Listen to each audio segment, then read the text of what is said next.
Salut à tous, j'espère que vous allez bien. Donc, je reviens encore vers vous pour vous parler des choses de cette réalité du visible. Alors, comme je le dis constamment dans mes partages, que Salomon dit qu'il n'y a rien de nouveau. Ce qui a été, c'est ce qui est et c'est ce qui sera encore. Le physique est le reflet du non visible et que le Créateur, par son verbe, parle tantôt d'une manière, tantôt d'une autre et l'on y prend point garde. Alors, toi qui m'écoutes aujourd'hui, si tu ne prenais pas garde autrefois, dès à présent, commence à prendre garde par rapport à ce que tes yeux peuvent voir, tes oreilles peuvent entendre, tes sens peuvent percevoir au travers de la nature.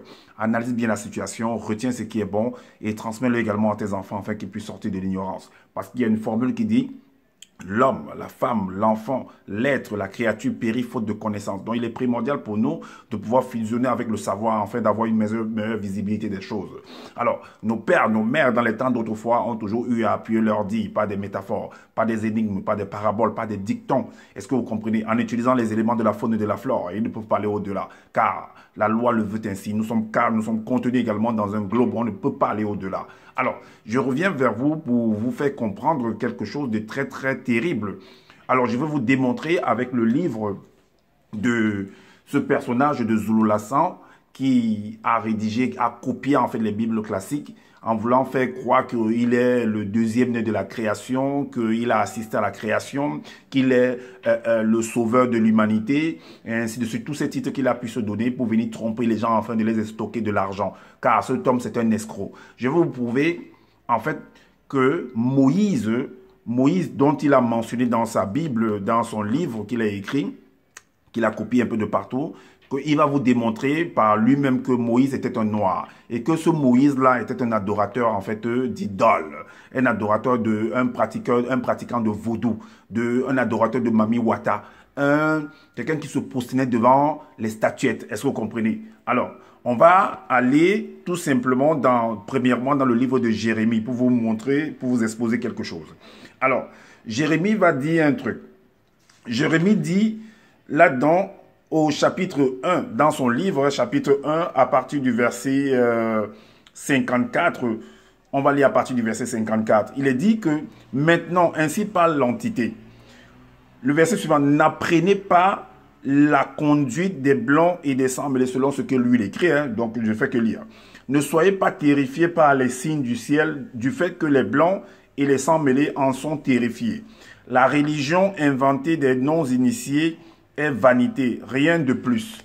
Donc, la religion des blancs et des sangs mêlés est vanité. Donc, il ne faut pas apprendre en fait ce genre de coutume-là. Il ne faut pas imiter ce genre d'action. Est-ce que vous voyez? Mais qu'est-ce que ces blancs et ces sangs mêlés faisaient? On lit la suite. Alors, qu'est-ce qu'ils font dans leur religion? Vous allez voir quelque chose. Il dit là-dedans qu'on coupe du bois dans la forêt et l'artisan sculpte une idole. Ça veut dire que des gens ou alors des personnes vont dans la forêt, des sculpteurs, des menuisiers. Ils vont prendre du bois, ils vont venir sculpter, en fait, ils vont faire une statuette, en fait, une représentation. Est-ce que vous comprenez?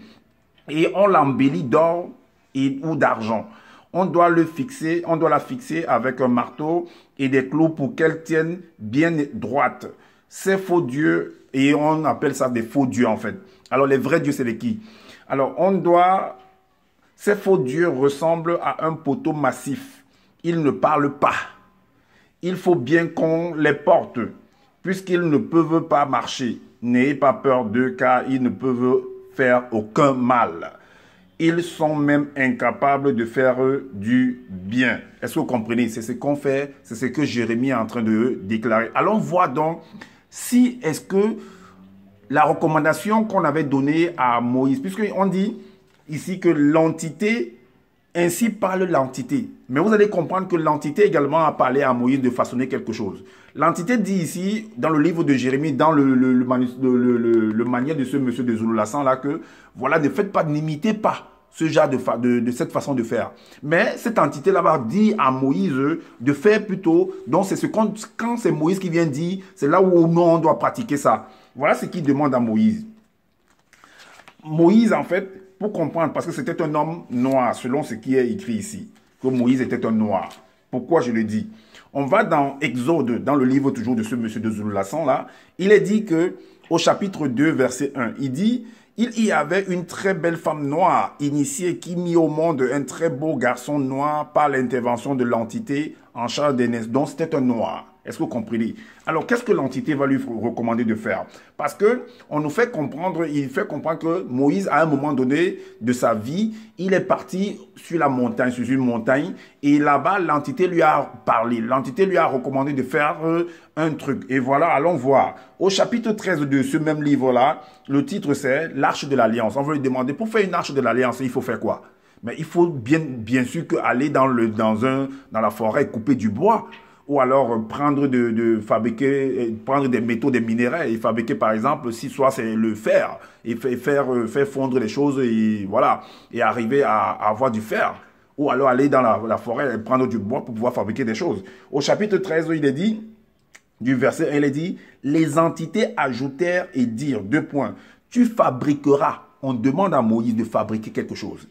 Tu fabriqueras une arche en bois d'arbre de baobab d'une haute technologie. Mais c'est la même chose que Jérémie a fustigé dans les livres de Jérémie là-bas. Mais c'est la même chose qu'on rencontre. Et cette même entité qui a demandé de ne pas imiter le comportement des Blancs, la coutume des Blancs, où ils fabriquent des bois, ils fabriquent des images, des représentations, et ils vont s'incliner devant ces représentations-là. Mais par contre, chez Moïse, qui est un homme noir, on lui recommande en fait, parce qu'on dit que non, les Blancs font ça là-bas, n'imitez pas ça, mais il faut imiter quand c'est les Noirs qui font ça. C'est ce qu'il veut nous faire comprendre là. Alors, tu fabriqueras une arche en bois, d'arbres de baobab d'une haute technologie, tu mettras 125 cm de long, 75 cm de large et 75 cm de hauteur. Tu le recouvriras d'or pur. C'est la même chose qui a été dit par rapport à que Jérémie, l'entité a dit à Jérémie là-bas. Tu le recouvriras d'or pur à l'intérieur comme à l'extérieur et tu appliqueras tout autour une bordure d'or. Est-ce que vous voyez? Maintenant, et au chapitre 14, il est dit également que tu fabriqueras une table en bois de baobab de haute technologie. Elle mesurera 1 mètre de long, 50 cm de large et 75 cm de hauteur, de haut. Donc, voilà comment on lui dit également au chapitre 15 que tu fabriqueras un porte-lampe de haute technologie en or pur martelé. Il sera d'une seule pièce, pied, branche, calice, renfleron et fleuron. Est-ce que vous voyez? Et maintenant,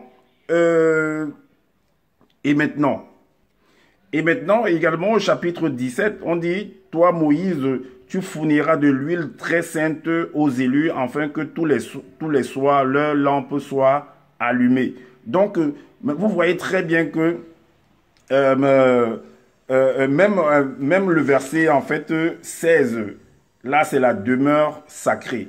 Est-ce que vous comprenez? Là, c'est la demeure sacrée parce qu'on va fabriquer tout ça pour mettre dans une demeure. Parce que même également dans le livre gémérique, ou alors pour voir aujourd'hui, par exemple, de l'église catholique, il y a des représentations, il y a des statuettes là-bas. C'est dans une maison et les gens, c'est un lieu de culte en fait. C'est pourquoi même ici au chapitre 16, on parle de la demeure sacrée. Donc, c'est appelé demeure sacrée.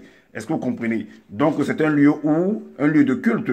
Est-ce que vous comprenez? Voilà pourquoi il est dit au verset 28 du chapitre 16 que le rideau sera placé au-dessus des crochets. C'est derrière ce rideau que l'on déposera le coffre contenant le témoignage de l'alliance. Est-ce que vous comprenez?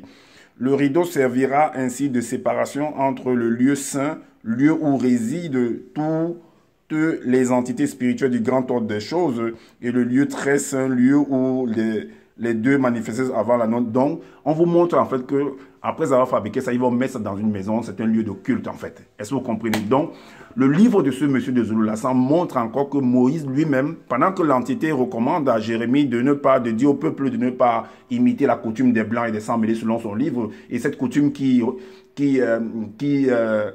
préconise en fait de ne pas, parce que qui dénonce en fait, qui démontre en fait que les Blancs et les Sans-Mêlés en fait c'est des personnes qui vont dans la brousse en fait, à la forêt, ils coupent du bois, ils fabriquent une représentation et les gens viennent s'incliner comme vous pouvez le voir actuellement dans les religions. Et la même entité recommande à Moïse également d'aller en forêt pour prendre du bois également et fabriquer de l'arche de l'alliance pour aller le placer dans une demeure afin que les gens viennent faire un culte. Est-ce que vous comprenez en fait la confusion? Alors maintenant, qui devons-nous suivre? Écoutez ce que l'entité dit à Jérémie ou bien écoutez ce que l'entité dit à Moïse. Vous-même, jugez par vous-même. Est-ce que vous comprenez? Alors, moi, j'ai pas la science infuse. Moi, j'analyse, je lis, j'analyse et je viens exposer. Donc, si Zola est vraiment un envoyé de Dieu, ben, dites-nous, ou un envoyé du Créateur, dites-nous vraiment en commentaire. Ou c'est un imposteur, dites-nous vraiment. Donc, si vous trouvez qu'il y a des manquements par rapport à ce que je viens de dire, en faisant, faites des commentaires, ou alors faites des vidéos également pour, voilà, ajouter ce que vous avez compris, afin d'éclairer les uns les autres. Donc, abonnez-vous massivement à ma chaîne et activez la cloche de notification pour être averti des prochaines vidéos. Et partagez également massivement cette vidéo aussi. Et prenez soin de votre santé, prenez soin de votre famille. Et je vous dis à bientôt pour une prochaine vidéo. Ciao.